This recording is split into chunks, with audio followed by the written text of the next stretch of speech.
안녕하세요. 아이의 행복한 자기주도 학습. 아자TV입니다. 자, 아이의 진로지도, 아이의 꿈 지도에 대한 관심이 있으시라 한다면 같이 좀 영상 봐주시면 너무 좋을 것 같습니다. 최근에 저희가 좀 우리 딸에게 좌절하는 모습을 봤죠. 저도 좌절했잖아요. 같이 좌절했어요. 꿈을 적어내야 한다는데 꿈이 없는 거지. 그치. 예, 사실 저는 정말 역으로 질문하고 싶어요. 이렇게 꿈이 있으셨어요? 있었죠. 뭐? 예쁜 여자랑 결혼하는 꿈. 이렇네. 자, 댓글 달지 마세요. 네, 이렇네. 실은 저는 꿈이라는 거를 제가 스스로, 저는 어렸을 때 말도 안 되는, 꿈을 갖고 있었거든요. 한복 장사 하신 아줌마가 너무 예뻐 보이시더라고요. 한복을 곱게. 저는 그냥 눈에 보이는 대로 오늘 꿈을 짓거리던 시대였잖아요. 짓거리다 맞다. 짓거리는 나는 저거 될 거야! 이런 시대였잖아요. 그걸 그치. 그렇게 심각하게 받아들이지도 않았고. 근데 실제 꿈을 찾은 거는 저는 30 넘어서인 것 같은데. 어때요? 저도 실은 굉장히 어렸을 때 제가 막 누가 뭘 물어보면 꿈을 말했어요. 확실히 말했어요. 근데 그거 누가 저한테 말해줬냐면 저희 아버님이. 그렇지. 저희 아버님이 주입. 주입하시고 그다음에 본인이 주입하셔서 내가 막 말하는데 그걸 또 본인이 나가 자랑하셔.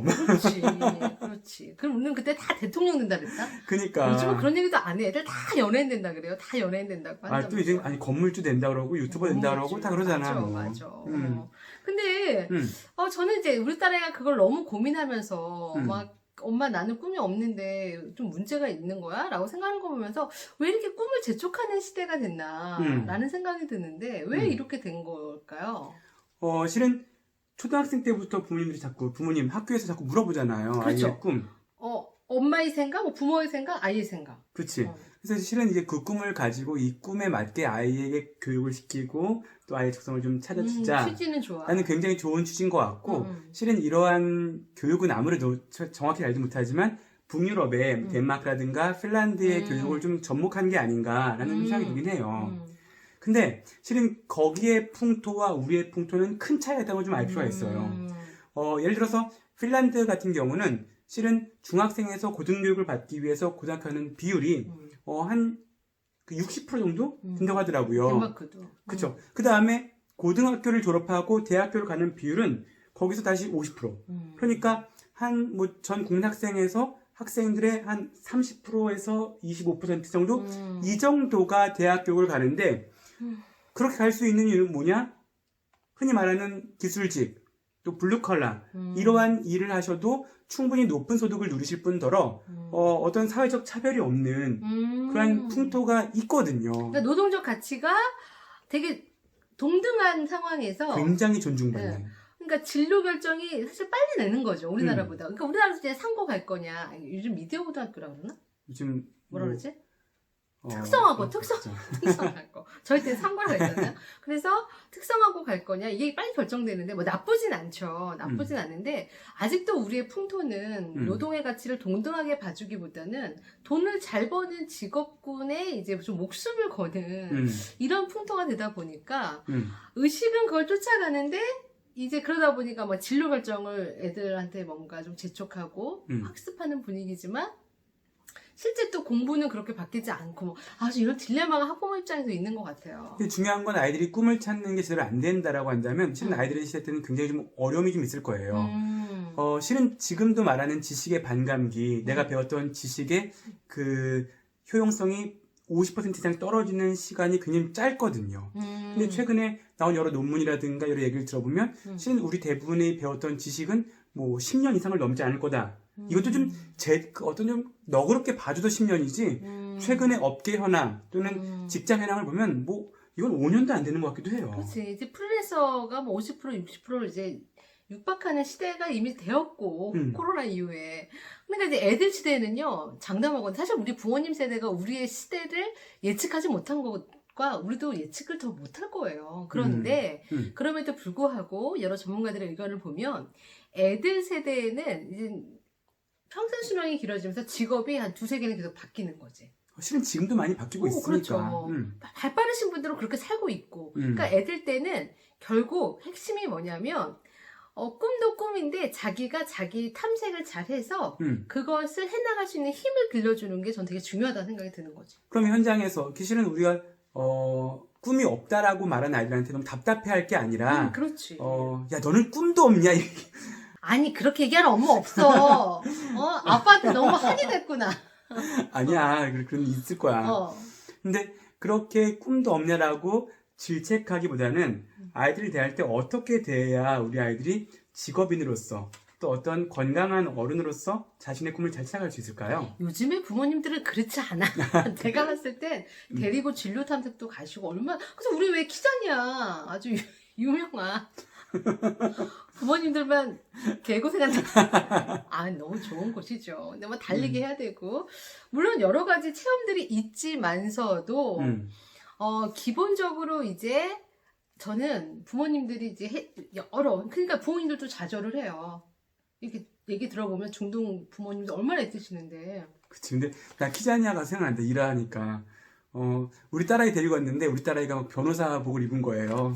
좋다. 너무 예쁘다. 그렇죠. 스튜어디스 입은 거예요. 좋다. 너무 예쁘다. 근데 뭐 이상한 갑자기 롯데리아에서 막 그걸 비하는 건 아닌데. 그러니까 부모 마음이. 그러니까 그러니까 저도 깨어 있다라고 생각하는데 실은 부모 마음이 내 꿈을 투영시키고자 할 때 맞아. 내가 얘를 이렇게 내 소유로 생각하고 만들어 버리고 싶다라고 할 때에는 실은 이미 내가 정해놓은 바운더리가 있더라고요. 맞아. 그래서 심리학자 윌리엄 제임스가 그분이 그런 말 했어요.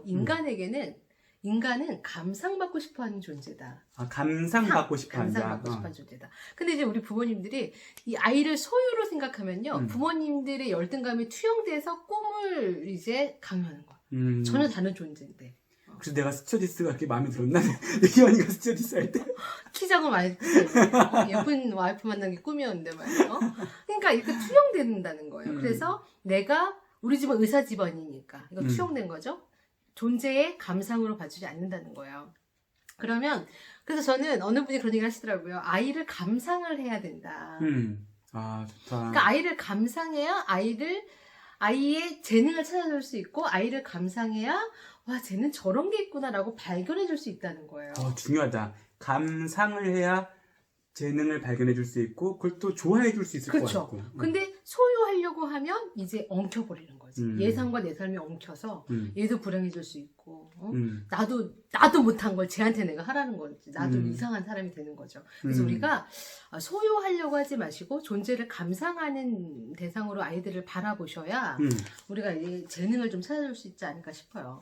그러면 실은 우리가 아이들을 발견해서 또는 피드백을 줄 때 결국은 두 가지로 좀 아이의 강점을 발견할 수 있는 것 같아요. 그렇죠. 그 두 가지 강점이 뭐죠? 그래서 우리가 아까 얘기한 대로 아이들 세대에는 이제 그 직업이 몇 개가 될 거기 때문에 애들 스스로 진로를 탐색하도록 성격 강점. 성격 강점을 계속 찾아주면 일단 자신감을 통해서 본인이 발견해 갈 수 있다라는 거고요. 그리고 두 번째는 모두가 또 원하시는 재능 강점을 찾는 거죠. 그치. 모두가 바라는.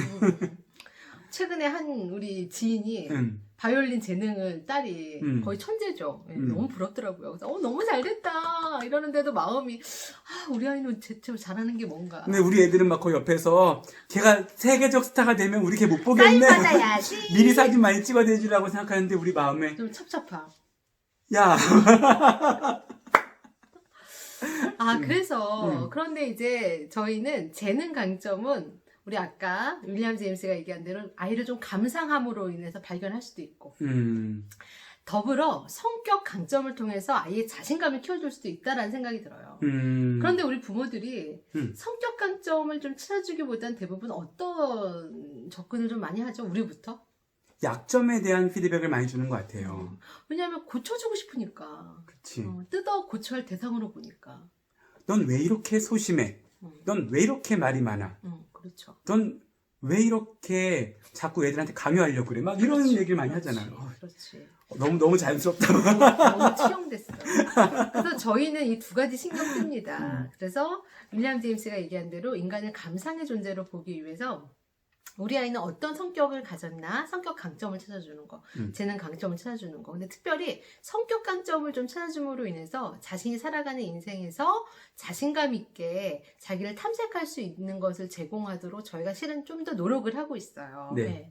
그래서 우리 다음 시간에는 어떤 이야기를 조금 구체적으로 나눠볼까요? 어떻게 이 강점을 지속적으로 피드백하고 찾아줄 수 있을까? 그걸 통해서 아이가 스스로의 재능을 발견해 갈 수 있을까라는 이야기, 저희가 실제 했던 이야기들 토대로 또 구체적인 얘기 함께 나눠보도록 하겠습니다. 네, 자 오늘도 가정에서 아이들과 함께 다 같이 아자합시다.